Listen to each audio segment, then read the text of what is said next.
একজন কসাই তোমার সাথে জান্নাতি হয়ে জান্নাতে যাবে। সাইয়েদনা মুসা আলাইহিস সালাম মনক্ষুণ্ণ হয়ে বললেন, আল্লাহ, কোন নবী যাবে না, ওলি যাবে না, আলেম যাবে না, ইমাম যাবে না, খতিব যাবে না, কেউ আমার সাথে যাবে না, কসাই মিয়া কেন যাবে? আল্লাহ বললেন, যাও নিজ চোখেই দেখে আসো। সাইয়েদনা মুসা কসাইয়ের দোকানে গেলেন, কই কোন স্পেশাল তো কোনো আমল দেখা যায় না, খালি কসাই গোশত কাটে। বিকেল বেলায় গোশতের একটা টুকরা নিয়ে দোকান বন্ধ করে কসাই তার বাড়ির দিকে রওনা হয়ে যায়। সাইয়েদনা মুসা আলাইহিস সালাম ছদ্মবেশে পেছনে পেছনে রওনা হলেন।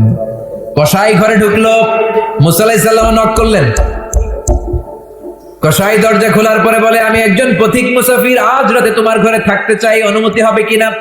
কসাই বলে, আহলান সাহলান, আসেন, পাশের ঘরে বসেন, ওই ঘরে আমার কাজ আছে, কাজ সেরে আপনার কাছে আসবো। পাশের ঘরে যে মাচা থেকে একটা বৃদ্ধা মহিলাকে নামালেন। নামানোর পরে মহিলাটাকে গোসল করালো, নিজ হাতে গরুর গোশত রান্না করে রুটি দিয়ে মহিলাটার মুখে তুলে দিল। মহিলাটাও খাওয়ার পরে দুই হাত তুলে চোখের পানি ছেড়ে ছেলেটার জন্য দোয়া করলো। পাশের রুম থেকে সাইয়েদনা মুসা আলাইহিস সালামের কর্ণকুহরে কানের মধ্যে ওই দোয়ার আওয়াজ পৌঁছে না। এবার মুসা আলাইহিস সালামের জন্য খাবার নিয়ে কসাই এসে বলে, মুসাফির, আপনার খাবার খান, রাত্রিবেলা ঘুমিয়ে যান, সকালবেলা আপনি আপনার পথে যাবেন, আমি যাব আমার দোকানে। সাইয়েদনা মুসা আলাইহিস সালাম বললেন, ও ভাই, খাবার পরে খাবে, একটু বসো বসো। পাশের রুমের মহিলাটাকে, তার সাথে তোমার সম্পর্ক কি? কসাই বলল, পাশের রুমের মহিলাটা তিনি আর কেউ নয়, আমার জনম দুঃখিনী মা। এই দুনিয়ায় মা ছাড়া আমার আর কেউ নাই, আমি ছাড়াও আমার মায়ের কেউ নাই। আল্লাহু আকবার। প্রতিদিন আমার মাকে আমি সেবা করি, যত্ন করি, গোশত রান্না করে নিজ হাতে খাওয়াই, নিজ হাতে গোসল করাই, মা আমার জন্য দোয়া করে। সাইয়েদনা মুসা আলাইহিস সালাম বললেন, কি দোয়া করে তোমার মা তোমার জন্য? কসাই বলে, একটা দোয়া করে আমার মা, আমি জানি জীবনে ওই দোয়াটা কবুল হবে না। মুসা আলাইহিস সালাম বললেন, কি দোয়া, আমার একটু বলো না। কসাই বলে, আমার মার প্রতিদিন একটা পাগলা দোয়া আছে। আমি খাওয়ানোর পর আমার মা আঁচলটা দুই হাতের মধ্যে পেতে চোখের পানি ছেড়ে আল্লাহরে ডেকে বলে, আল্লাহ, আল্লাহুম্মা জাআল ইবনি জালিসা মুসা ইয়াউমাল কিয়ামাহ। আমার ছেলে আমার এত খেদমত করেছে, আমার ছেলের প্রতি আমি এত খুশি রাজি, আমার ছেলেরে তুমি কি পুরস্কার দিবা? শোনো শোনো, শুনেছি এই জামানার বনি ইসরাইলের সবচাইতে বড় পয়গম্বর, তার নাম নাকি মুসা কালিমুল্লাহ। এত কিছু আমি বুঝি না, তোমার কাছে আমার একটাই ফরিয়াদ, একটাই চাওয়া, ওই মুসা নবী যখন জান্নাতে যাবে, আমার কসাই ছেলেরে তার বন্ধু বানিয়ে তুমি জান্নাতে ঢুকিয়ে দিও। লা ইলাহা ইল্লাল্লাহু মুহাম্মাদুর রাসূলুল্লাহ সাল্লাল্লাহু আলাইহি ওয়াসাল্লাম। তোমাদের কোনো সমস্যা আছে নাকি? মেয়েটা বলে, না, সমস্যা নেই, আমরা সুখে আছি, আমরা সব সময় আল্লাহর শুকরিয়া করি, কোনো ঝামেলা নাই। শুনতেছেন? মনোযোগ আছে তো? আমাদের কোনো ঝামেলা নেই। এবার মেয়েটা বলল, আপনি কে, পরিচয় দেন। সাইয়েদনা ইব্রাহিম বললেন, আমার পরিচয় দেয়া যাবে না। মেয়ে বলল, পরিচয় না দিলে আপনার সাথে কথা বলবো না। প্রচন্ড রোদের মধ্যে বাইরে দাঁড়িয়ে কেন, ভেতরে ঢুকেন, ঘরে আসেন। কে আপনি? এত দরদ মাখা মুরব্বী, আমাদের খোঁজ খবর নিতে তো কেউ আসে না, আপনি আমাদের ঘরে আসেন। সাইয়েদনা ইব্রাহিম বললেন, না না, ঘরে যাওয়ার সময় আমার নাই, আমার অনেক জরুরি কাজ আছে। মেয়েটা বলল, না, ঢুকলে আমি রাগ করব, ঢুকতেই হবে, বসতেই হবে আমার ঘরে। জোর করে সাইয়েদনা ইব্রাহিম খলিলকে ঘরে নিলেন। তারা মেষ পালতেন, ছাগল পালতেন, নিজ হাতে ছাগলের দুধ দহন করিয়ে দুধ খাওয়ালেন। তারা খেজুর খেতেন, খেজুর খাওয়ালেন, নিজ হাতে পিষে রুটি বানিয়ে খাওয়ালেন। সাইয়েদনা ইব্রাহিমও খুশি হয়ে চোখের পানি ছেড়ে মেয়েটার জন্য দোয়া করে দিলেন। আর মেয়েটারে বললেন, ইদা জাআ যাওজুকি মিনাল গাবা ফাকরাই আলাইহিস সালাম ওয়া মুরিহি আল্লাহ ইয়াগাইরা আতাবাতা বাবি। তোমার স্বামী যখন ফিরবে, আমার পক্ষ থেকে সালাম দিও, আর বলবা ঘরের দরজার যেই নতুন চৌকাঠ জীবনেও যেন না পাল্টায়। আল্লাহু আকবার। সাইয়েদনা ইসমাইল ফিরলেন। বিবি বলে, একজন মুরব্বী এসেছিল। মুরব্বী আসছে শুই না, ইসমাইল দিছে 3 লাখ।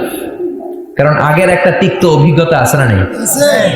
কেমন আচরণ করেছিস মা?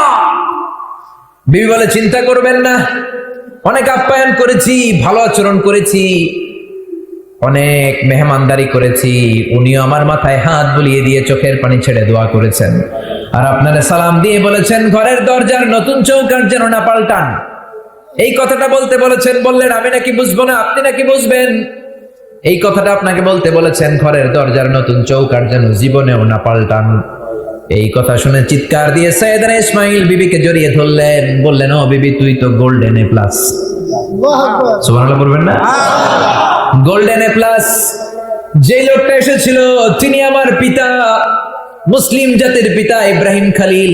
আর যেই কথা বলে গিয়েছে এই কথাটার মানে হলো, এই যে তোর হাতটা আমি এই দুনিয়ায় ধরেছি, জান্নাতে ঢোকার আগ পর্যন্ত তোর হাত যেন আমি না ছেড়ে দেই, তোরে নিয়েই যেন আমি জান্নাতে ঢুকে যাই। কোন সুবহানাল্লাহ। এজন্য মা বাবার দোয়ার দরকার আছে না নাই? সাইয়েদনা মুসা আলাইহিস সালাম আল্লাহরে বললেন, ইয়া রাব মাইয়াকুনু জালিসি ফিল জান্নাত, কে জান্নাতে আমার বন্ধু হবে বলেন। রব্বুল আলামিন বললেন, জালিসুকা ফিল জান্নাতি জাজ্জার, ও মুসা, জান্নাতে একজন কসাই তোমার সাথে জান্নাতি হয়ে জান্নাতে যাবে। সাইয়েদনা মুসা আলাইহিস সালাম মনক্ষুণ্ণ হয়ে বললেন, আল্লাহ, কোন নবী যাবে না, ওলি যাবে না, আলেম যাবে না, ইমাম যাবে না, খতিব যাবে না, কেউ আমার সাথে যাবে না, কসাই মিয়া কেন যাবে? আল্লাহ বললেন, যাও নিজ চোখেই দেখে আসো। সাইয়েদনা মুসা কসাইয়ের দোকানে গেলেন, কই কোন স্পেশাল তো কোনো আমল দেখা যায় না, খালি কসাই গোশত কাটে। বিকেল বেলায় গোশতের একটা টুকরা নিয়ে দোকান বন্ধ করে কসাই তার বাড়ির দিকে রওনা হয়ে যায়। সাইয়েদনা মুসা আলাইহিস সালাম ছদ্মবেশে পেছনে পেছনে রওনা হলেন। কসাই ঘরে ঢুকলো, মুসা আলাইহিস সালাম নক করলেন। কসাই দরজা খোলার পরে বলে, আমি একজন পথিক মুসাফির, আজ রাতে তোমার ঘরে থাকতে চাই, অনুমতি হবে কিনা? কসাই বলে, আহলান সাহলান, আসেন, পাশের ঘরে বসেন, ওই ঘরে আমার কাজ আছে, কাজ সেরে আপনার কাছে আসবো। পাশের ঘরে যে মাচা থেকে একটা বৃদ্ধা মহিলাকে নামালেন। নামানোর পরে মহিলাটাকে গোসল করালো, নিজ হাতে গরুর গোশত রান্না করে রুটি দিয়ে মহিলাটার মুখে তুলে দিল। মহিলাটাও খাওয়ার পরে দুই হাত তুলে চোখের পানি ছেড়ে ছেলেটার জন্য দোয়া করলো।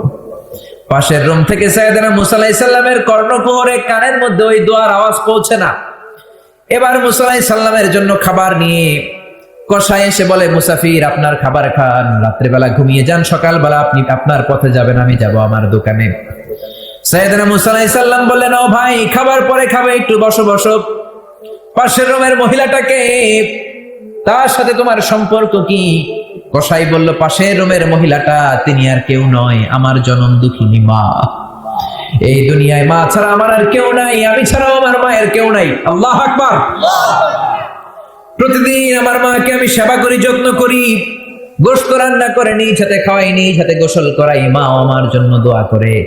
সাইয়েদনা মুসা আলাইহিস সালাম বললেন, কি দোয়া করে তোমার মা তোমার জন্য? কসাই বলে, একটা দোয়া করে আমার মা, আমি জানি জীবনে ওই দোয়াটা কবুল হবে না। মুসা আলাইহিস সালাম বললেন, কি দোয়া আমার একটু বলো না। কসাই বলে, আমার মার প্রতিদিন একটা পাগলা দোয়া আছে।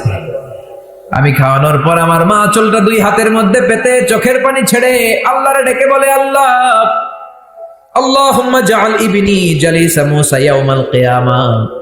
আমার ছেলে আমার এত খেদমত করেছে, আমার ছেলের প্রতি আমি এত খুশি রাজি, আমার ছেলেরে তুমি কি পুরস্কার দিবা? শোনো শোনো, শুনেছি এই জামানার বনি ইসরাইলের সবচাইতে বড় পয়গম্বর, তার নাম নাকি মুসা কালিমুল্লাহ।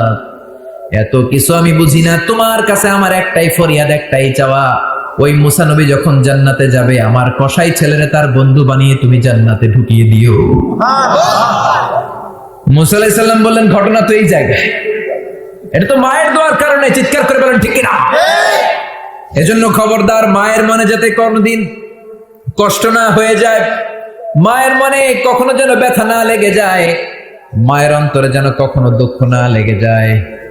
বিশ্বনবীর ঘটনা আরো বড় ডেঞ্জারাস। বিশ্বনবী বাবারে পান নাই, মায়ের পেটে থাকতে বাবারে হারালেন, 6 বছর বয়সে মাকে হারালেন। কি নাম বিশ্বনবীর মায়ের? জানেন না আপনারা? বলেন কি নাম? তোরা দেখে যা আমিনা মায়ের কোলে, তোরা দেখে যা আমিনা মায়ের কোলে, মধু পূর্ণিমারি শ্বেতা চাঁদ দোলে, যেন উষার কোলে রাঙা রবি দোলে, তোরা দেখে যা আমিনা মায়ের কোলে।